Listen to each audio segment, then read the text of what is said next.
Oof, another one. What's up, what's up? All right, let's get right to it. So with Subaru, as you guys remember, we built the motor, did all this stuff. Well, originally when I bought the car, the radiator on it was shot, so I found this like Mishimoto radiator and I purchased it to throw on my car. It's been working great, everything's good on it, but Vadim, who built my engine, was letting me know this radiator was, I think, for like a 2007. So anyways, it works, but my homies at CSF, they've always been a proud sponsor of the channel. They went ahead and sent me this brand new 52mm thick core radiator from them. As you guys can see, super thick. All the fittings are welded. And this is the part number for all you guys who want one.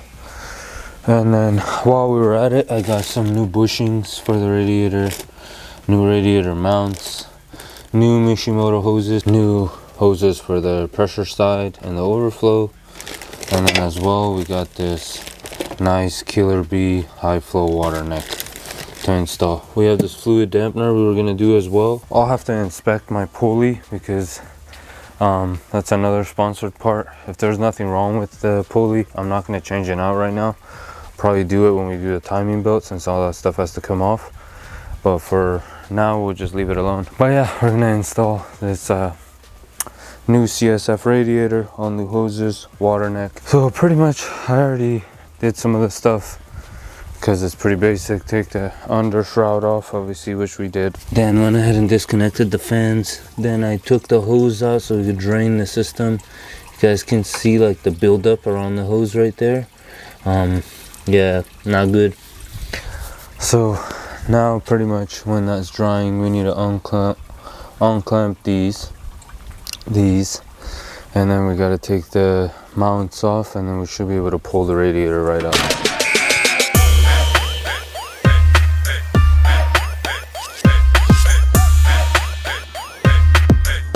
Alright, so you guys saw we removed the stock radiator.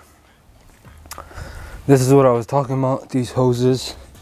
You could see, I don't know if the camera can focus or not, but there's like these white threads in there, which is pretty much this stuff. But as you guys can see, these hoses were doing like a build-up around, and I think it's just due to shitty hose. This one not so much, but like this side was doing it again. And then on these guys, it was happening. So we removed the radiator. This is it. The reason I got new bushings is because of this. Look at this. Toasted. That side as well. So those bushings go in there and in there. We got new ones of. But yeah, so pretty much what you're going to need to do now, you're going to need to take off all these fasteners to get the fan assembly out. Take the overflow out. Loosen this so you can tighten it to your new rad, and then you're gonna unbox your new rad, obviously, and then begin. So before we do anything, we're gonna install this, the high flow water neck. Now with this, it's very easy to do. Only thing you need is an inch pound foot torque wrench, and we're gonna get under here. So that's our stock water neck right there. You guys can see from the hoses it leaking, it got like all around here. These are 210s. You're gonna want to take them off and they'll come right off. Clean the surface with a rag, then go ahead and put your Killer B one on and tighten it by hand at first. And then I believe it needs like 9 foot-pounds or something like that. Nothing crazy, but yeah, let's do that. All right, so with a 10mm, you're gonna remove the stock water neck. This is what it's gonna look like. These are the hardware. Since the water neck on Killer B is a little shorter, the hardware is a little shorter. And what I mean by that is the thickness of the flange is a little bit thicker on OEM. But pretty much straightforward. Now you're gonna want to take your Killer B one, make sure it's clean, go ahead and throw it on. Size 5 Allen, hand tying these. Then on the Killer B instructions, it says 8.9 foot-pounds or 106 inch. So that's our thermostat right there. If you don't remove it, you don't need to do the new gasket. Mine's pretty much brand new. But yep, now we're gonna go ahead and throw the housing on and tighten it up. All right, so we got our water neck installed. just a heads up, so the bottom bolt, so this bolt you can reach with a normal size 5. The top, you're gonna need to use one of these guys with a skinny head, because there's absolutely no room to be able to get in there. As you guys can see, the top of the water neck kind of got scratched a little bit. Not a big deal, but now it's in.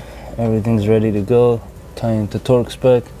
Now we can continue on with the rest. Alright, so we took our fan shroud off, our reservoir. This is our new setup. Fans on. Everything looking good. Yeah, now we can go ahead and throw it in the car. And also our lower bushings for the rad. This is the part number, so if you guys are looking for it, this is it. So I told you guys I got new ones of these. They're right here, these Mishimoto ones. And this is the part number for these new bushings as well. It's super cheap, super easy to do.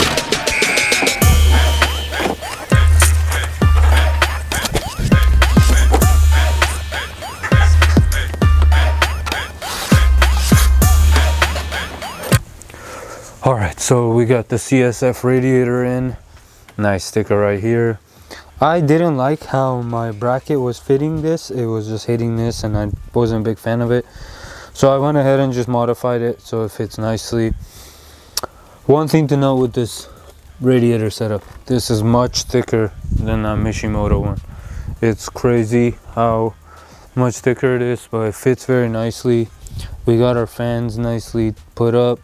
And I know it's a little thicker because this fan plug used to have a little bit more room, but now it's kind of snug to the cover. Not an issue. And we went ahead and used so these hoses that I had were garbage. I went ahead and bought this high grade silicone hose. We actually sell these at Trigga spec, and zip tied them up, hose clamped them. Make sure you check this fitting, that it's tight. And then we use nice silicone hose style clamps so they don't eat into your clamp.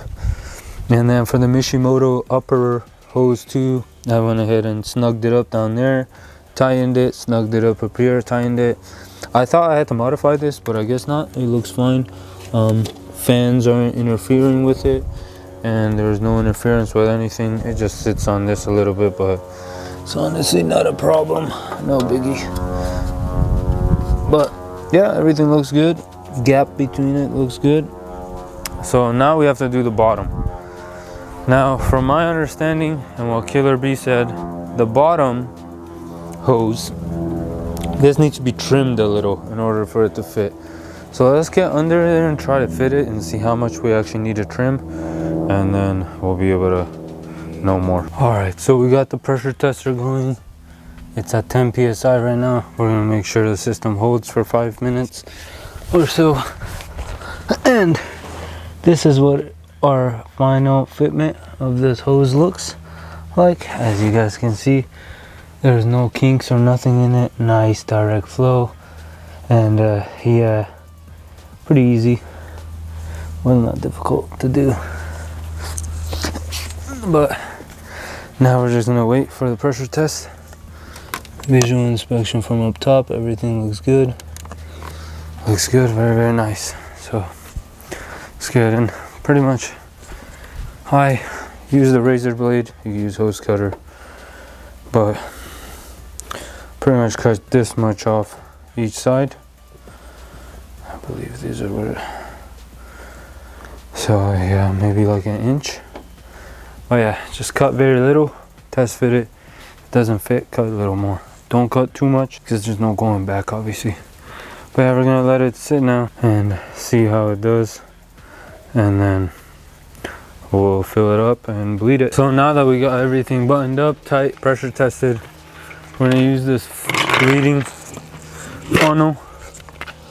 Very good tool to have. Comes with everything you need. And pretty much take the nipple, pass it through, put it on the rad, tighten it up. Cool. Make sure your funnel is clean. There's our rag. Alright. I'm gonna throw that on there nice and tightly. Now start filling up with coolant. Our coolant was relatively fresh, so we'll just be reusing it.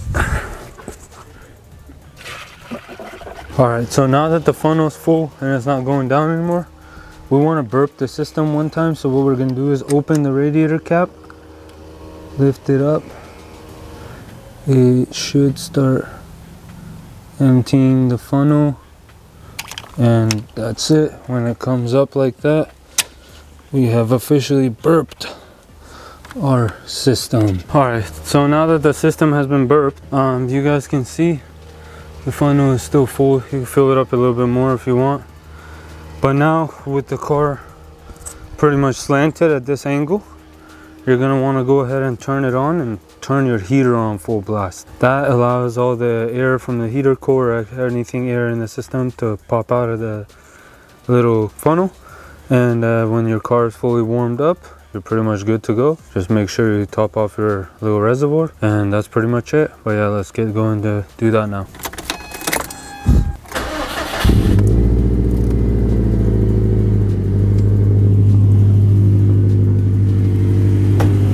And just like that, we're pretty much done. So you guys saw the bleeding process. Turn the heater on and pretty much let it bleed and check for leaks. Then I went ahead and removed the funnel, put the cap back on, ran it again, check for leaks, make sure everything's working, nothing's leaking, everything looks good. So yeah, final look at the radiator, new hoses, and of course our Killer B water neck with the new hose, looking fabulous. Very happy with it. Header is looking good. But yeah, hopefully this video helped somebody out who's trying to do this. Thank you. See you guys in the next one.